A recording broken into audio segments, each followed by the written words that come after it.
Alpha, beta, and ARC readers. What are they and how do you implement them in your own writing and publication process?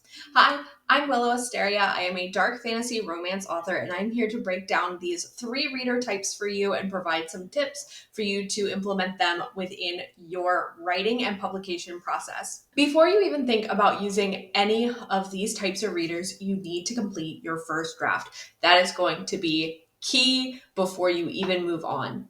Let's first start with alpha readers. So, an alpha reader is a reader that will get your manuscript prior to you doing any sort of self edits. So, what a lot of authors will do, they'll either send it a couple chapters at a time, or they'll wait until their first draft is done and send it in completion. That is what I like to do. I will complete my first draft, and then once my first draft is complete, I will go ahead and send it to alpha readers. Now, these alpha readers are to provide critique. So they are not editors. However, they might note any sort of typos, any sort of plot holes that you might have, any parts that they really, really enjoyed throughout the works. Like if you had really, really good chemistry within some of your characters or really good visualization, or parts that needed, hey, maybe you could include an extra scene here to build up that tension between characters, or this scene here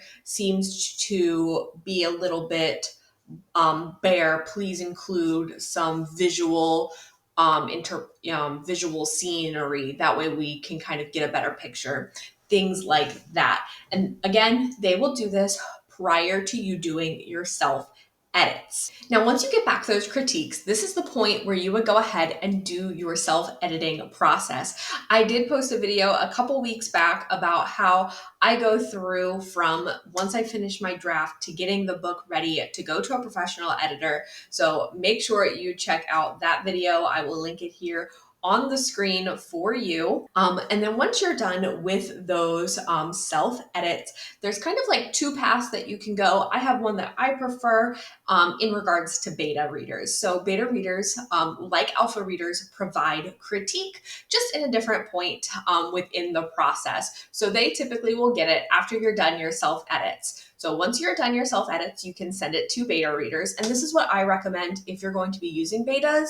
Some people like to send it after they're done their professional edits. However, I recommend doing it before you do your professional edits.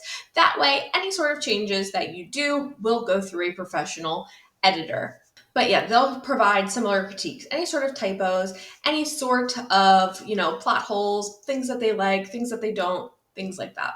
Once you are done with your beta readers, and it is done through a professional editor, you will go ahead and get it ready for publication. Now, this is the point of the process. Will you want to worry about ARC readers? ARC stands for Advanced Reader Copy. So these are readers who will get your book prior to publication for promotion purposes. And with that, you want to keep in mind that it is against Amazon's terms of service to give out books in exchange for reviews, positive or otherwise. But does this mean that we as authors should not be sending out art copies? Absolutely, it does not mean that. We should be sending our art copies if that is a part of your publication process. You just want to keep in mind that you cannot demand reviews in exchange. Now, there are two different types of ARC methods you could go through. Some people do digital ARC, some people do physical ARCs, and some people do a mix of both. I am a big fan of digital ARCs, and I use BookFunnel for that. So the ARC readers, they will get a link to download their book, and it can be sent. They can read it through the BookFunnel app, or they can send it directly to their Kindle. And they will read the book, and hopefully hopefully they'll read it. You can't demand that they read it, but hopefully they will read it. And on release day, they will shout it from the rooftops and, post those reviews on Goodreads and Amazon and social media as well. If you have any questions in regards to these types of readers, drop them down below and make sure to subscribe so that you don't miss out on any more of the author tips that I have planned for you guys. And I will see you next Wednesday at 6 p.m. for the next video.